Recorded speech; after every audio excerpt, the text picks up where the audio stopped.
On the morning of December 24th, 2002, Laci Peterson vanished from her home in Modesto, California.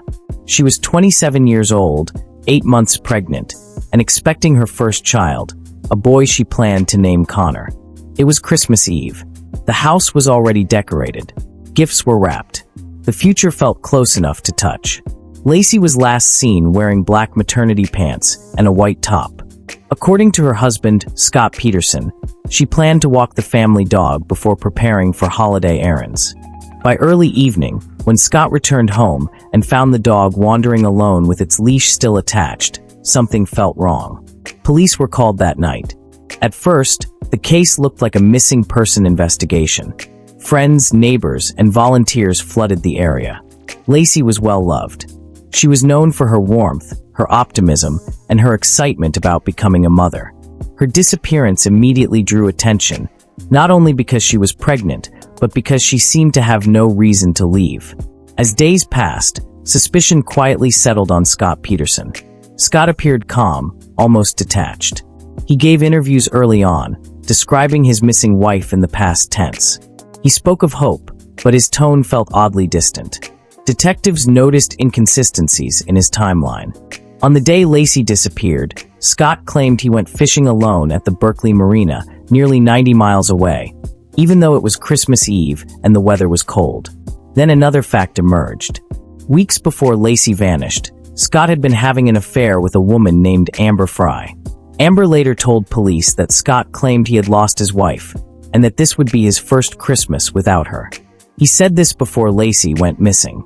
Amber did not know Laci was alive and pregnant at the time. This revelation transformed the investigation. Scott Peterson was no longer just a worried husband. He was a man living a double life. A man who spoke about freedom, travel, and starting over while his wife prepared a nursery at home. Investigators began to believe that Laci's pregnancy did not represent joy to Scott, but obligation. Public interest exploded. Media coverage became relentless. Every movement Scott made was analyzed. His lack of visible grief, his continued phone calls to Amber even after Laci disappeared, and his behavior during vigils fueled public suspicion. Still, there was no body. For months, the search continued with no answers. Then, in April 2003, human remains began washing ashore in the San Francisco Bay, not far from where Scott claimed he had gone fishing. First came the body of a baby. Shortly after, the torso of a woman. Dental records confirmed what the nation feared. They were Connor and Laci Peterson.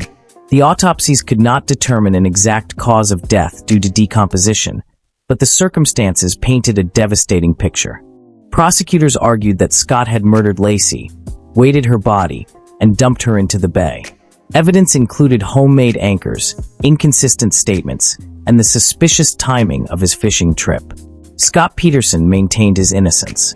The trial became one of the most publicized criminal cases in modern American history. Prosecutors presented Scott as a man who wanted freedom, who saw his wife and unborn child as obstacles to a life without responsibility. The defense argued that Scott was a flawed husband, not a murderer, and suggested that Laci had been abducted by burglars in the neighborhood. But the jury was not convinced. In 2004, Scott Peterson was found guilty of first-degree murder for the death of Laci and second-degree murder for the death of Connor. He was sentenced to death, a sentence later overturned and converted to life without parole due to jury selection issues, though the conviction itself remained. Laci Peterson became a symbol of lost innocence. Her smiling face, shown endlessly on television screens, came to represent not just a victim of murder, but the vulnerability of trust within intimate relationships. The case forced the public to confront a disturbing truth. The greatest danger does not always come from strangers.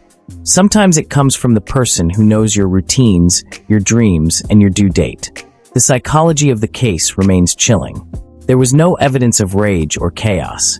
If the prosecution's theory is correct, the crime was methodical, quiet, and emotionally detached.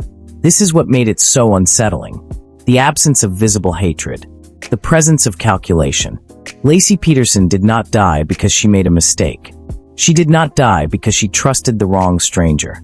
She died while preparing for motherhood, believing she was safe in her own home, with the man she married.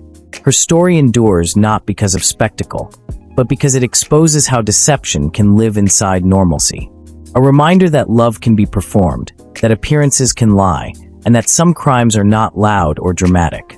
They unfold slowly, behind closed doors, until one day someone does not come home, and the silence becomes permanent.